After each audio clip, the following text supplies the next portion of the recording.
ఒకవేళ మీరు సడన్ గా నీళ్ళలో పడిపోతే ఏం చేస్తారు?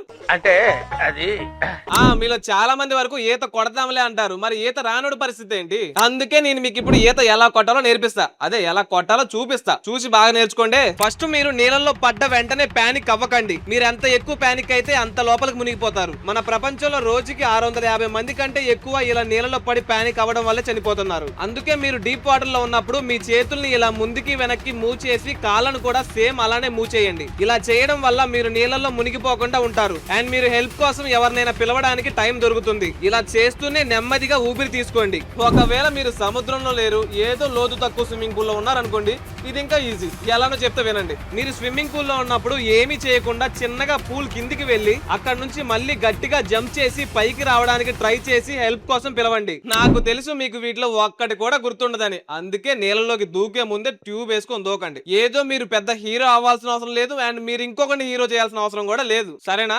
మరి మొత్తానికి ఈత నేర్చుకున్నట్టే కదా.